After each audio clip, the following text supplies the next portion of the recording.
I'm looking to revisit a previous project where I used these transducers as sensors so I can apply a force and trigger drum samples.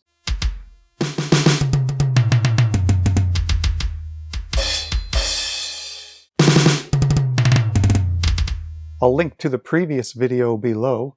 So when you apply a force to one of these discs, a charge will build up, and if you just probe the two wires on an oscilloscope, you can sometimes see, especially if you give it a direct hit, I've seen over 50 volts, but obviously if we want to read this on a microcontroller, either analog or digital input, we need some sort of signal conditioner so it's within safe voltage levels. And the kind of circuit I'm going to be using now is a charge amplifier. This app note summarizes it all. This transducer can be modeled as a charge or current source in parallel with a capacitance and in parallel with a resistance that could be in the gigaohm range. So when you apply force to the disk, charge is stored on this capacitor, and eventually that charge will dissipate with this resistor. So, as an example, just over 19 nanofarads, and this one's 20.5.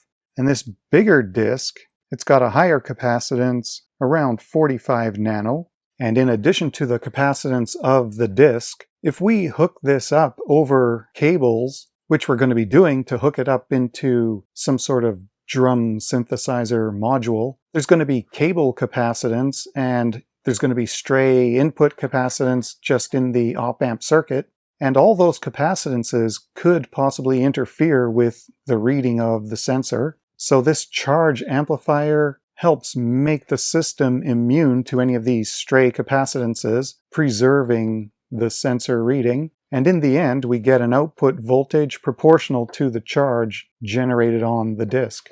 And because this has a very high resistance, aside from generating possible high voltages, in order to read this on some other digital or analog input, we need to convert this into a low impedance voltage signal so that we're not loading this down and changing the characteristics of this signal as well. So being a high impedance sensor, we need a very high impedance amplifier, so something with JFET or CMOS inputs, and low input bias currents so that we don't lose much current from this sensor. In my experiment, I'm going to use a TLC 272 op-amp. That's just what I have on hand. So a charge amplifier is a charge to voltage converter, and it's an op-amp integrator configuration with a capacitor in the feedback path. And when you look at the equations that define the output voltage, the gain of this circuit is controlled by the feedback capacitor itself. The output voltage will change as needed to make sure both inputs have the same voltage, establishing a virtual ground between the inverting and non-inverting inputs. So when there's a mechanical stress applied to the sensor and current from the sensor attempts to build up a charge on these capacitances, initially there's going to be a voltage difference between the two op-amp inputs, and when there's a difference in voltage between the inputs, the output will change its voltage as needed, allowing current flow through the feedback path to try to get these two inputs at the same voltage again, re-establishing a virtual ground. And because these two op-amp inputs are basically across these stray capacitances, both sides of the capacitances have a virtual ground, so ideally no current flows between these terminals, and the capacitances don't impact the overall operation of the circuit. So that's why it's good for long cables between the sensor and the signal conditioner. This feedback resistor does a couple of things. It allows a way to slowly discharge the feedback capacitor, keeping the amplifier from going into saturation, and it biases the amplifier by providing a DC path for the inverting input. I'm going to link to all kinds of documents and articles on this type of circuit, which will explain all of this better, but basically having the feedback resistor helps prevent any DC offsets from getting amplified as well and sending this into saturation. so it keeps everything under control. Overall, this circuit acts as a high-pass filter, so once a certain feedback capacitor value is chosen to work with the sensor, since that controls the gain, one way to select a feedback resistor is by considering the high-pass filter behavior of the circuit. So this resistor and this capacitor determine the cutoff frequency for this high-pass functionality. So if you know you want to be able to pick up a certain kind of signal and not have it filtered out, you can choose a feedback resistor so that your low cutoff frequency here allows your signal to pass. And as shown here, there's also a low-pass filter behavior if we have this input resistor in circuit. So again, you can plug in values and make sure you're not prematurely cutting off higher frequency signals if you want those to pass through as well. Some circuits don't have the input resistor, it's just a short, but depending what else may be connected on the output here, how things are loaded and how it all interacts, one thing this resistor can do is help stabilize this circuit. Again, I'll have references to these kind of topics, but if the frequency response of this network with anything else connected ends up causing an instability because an extra pole is added to the transfer function, adding a resistor here can help add an extra 0 to counteract the pole and make it stable again. Also, having this resistor here can help protect against ESD and things like that. And here they are connecting half of VCC as a bias voltage here on this non-inverting input. So that's a virtual ground that one side of the sensor is connected to. And I'm using a single polarity supply, so I'm running at 3.3 volts and ground. So I'm going to have this biased at around 1.65 volts, and that's where the output will be until a sensor charge occurs. Then the output will swing above and below. So now if I use a hold-up capacitor to get this at the right angle, this is the circuit configuration I'll be experimenting with. So I have the TLC272. I'll be hooking up the transducer here. So I'm using the black lead, which is the outside connection here for the big disc, is going to the non-inverting input, or virtual ground. The red wire on the inner part is going toward the inverting input. And to get my virtual ground, half of 3.3 volts, I'm using two 100K resistors from 3.3 to ground and tapping in at 1.65 volts to the non-inverting input. So the output is going to be at 1.65 steady state. And in my feedback path, I'm using a 100 nano capacitor and a 1 meg resistor. I've tried resistors up to 10 megs and down to even 100K, and I've tried capacitors down to even 100 pico, all the way up to 9 micro, using a bunch of non-polarized in parallel. So overall, there might have been a few combinations of parts that didn't seem optimal, like when I would hit the disc or tap the desk nearby if this is taped down. Maybe in some combinations, it would saturate the output more and I wouldn't be able to pick up multiple fast hits. But it didn't seem too critical, like I could probably get away with a 10 nano and 1 meg if I only had those. So let's look at just having this taped down to the bench and tapping nearby and tapping directly on it. Observe the inputs of the op-amp compared to the output as disturbances are created, and then try it on an actual drum. Even though I'm not generating any synthesized sounds yet, I'm only looking at signal conditioning. This is going to be an ongoing project, so let's see how it's looking for now.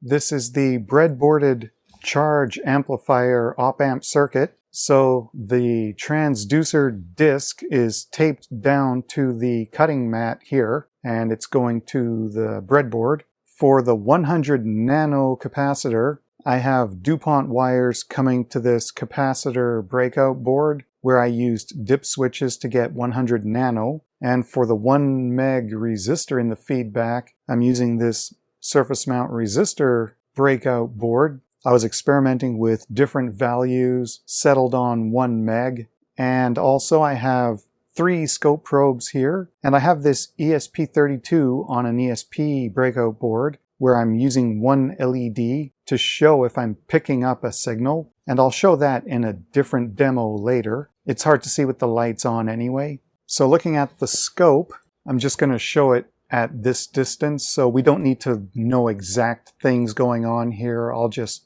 describe it. So there's the transducer, and this is in auto mode, so it should see a real-time hit. So the bottom blue trace is the output of the op-amp, and ground being down here, it's at around 1.65 volts because it's biased halfway between ground and 3.3 supply. So here we have the 1.65 volt bias, and with no activity, the output is idling at this voltage. Now it's going to wait for a trigger somewhere above 1.65 volts, which means activity has been picked up. So if I just try to tap on the mat away from this transducer, it picked up a signal here. If I hit it more directly, we get all kinds of stuff. So I'll do that direct hit a few more times to get a different waveform so I can try to observe what's going on.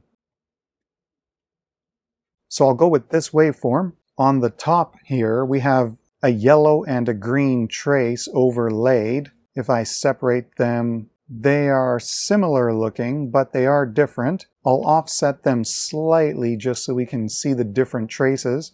The yellow trace is the non-inverting op-amp input, or the one side of the transducer, and the green trace is the inverting input. So I'm just going to call them the plus and minus input to make it easier to talk.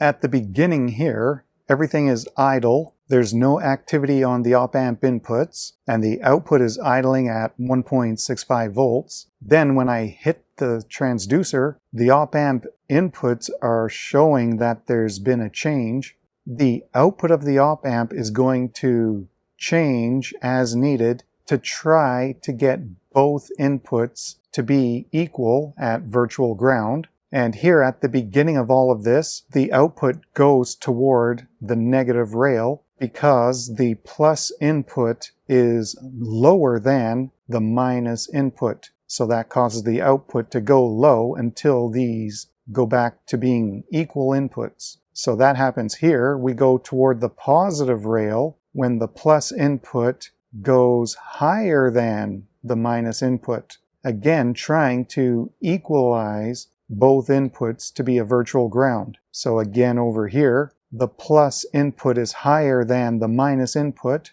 so the output goes toward the positive rail, and so on until you basically swing around high and low and settle on both inputs being equal again. If I overlap these exactly, everything settles down. The output is back toward 1.65 volts. The two inputs are the same, and we're waiting for the next disturbance on the transducer. If I zoom out, I do a couple of taps.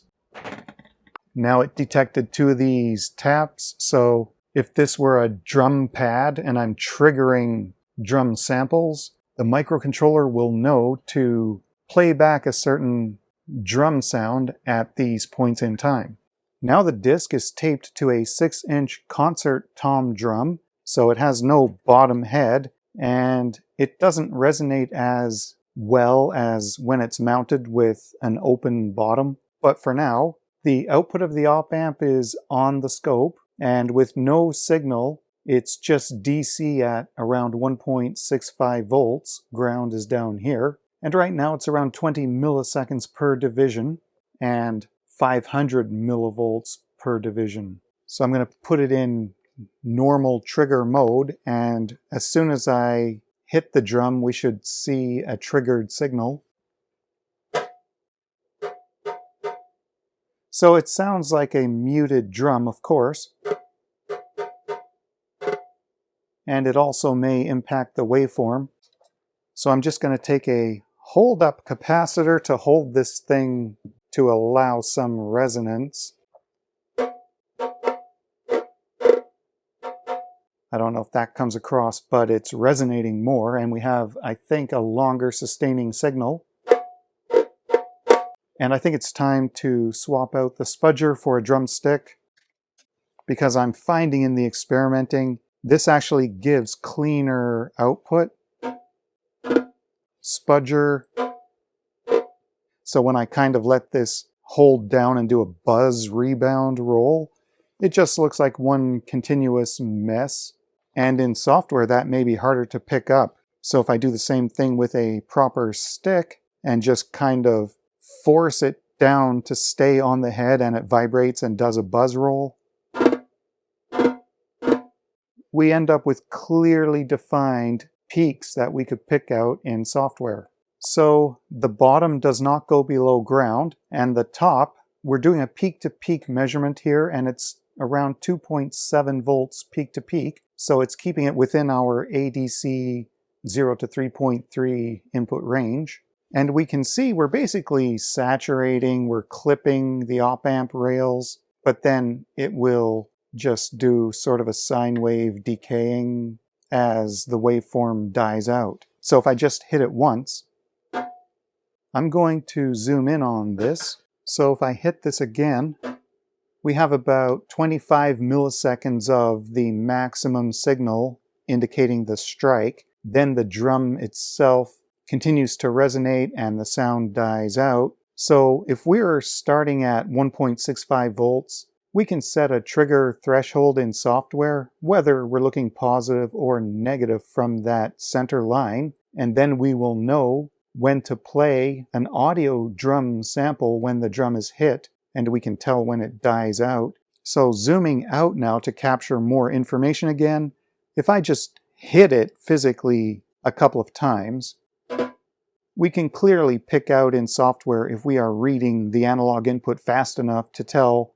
it was triggering high, then it faded out, then it went high. We know there's 2 hits. If I do 3 of those, we can pick up 3 hits that we can audibly hear the difference. And if I just do that buzz roll kind of thing, I just did what I think seemed like 3 hits, and I can see visually here. I don't know if I'll be able to process that in software.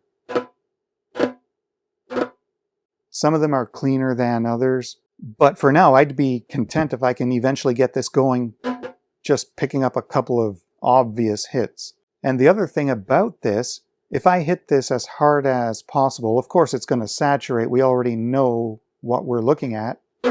So we have this maximum 2.8 or so volts, and then it dies out. But if we hit this lightly, just a little tap, we still get a signal strong enough to trigger on, and it fades out quicker, but we still know to trigger a sound. And we can decide if we want to make volume change based on how this looks. So I can go pretty much anywhere around this drum head, around the rim, or toward the center, and I'm still triggering it.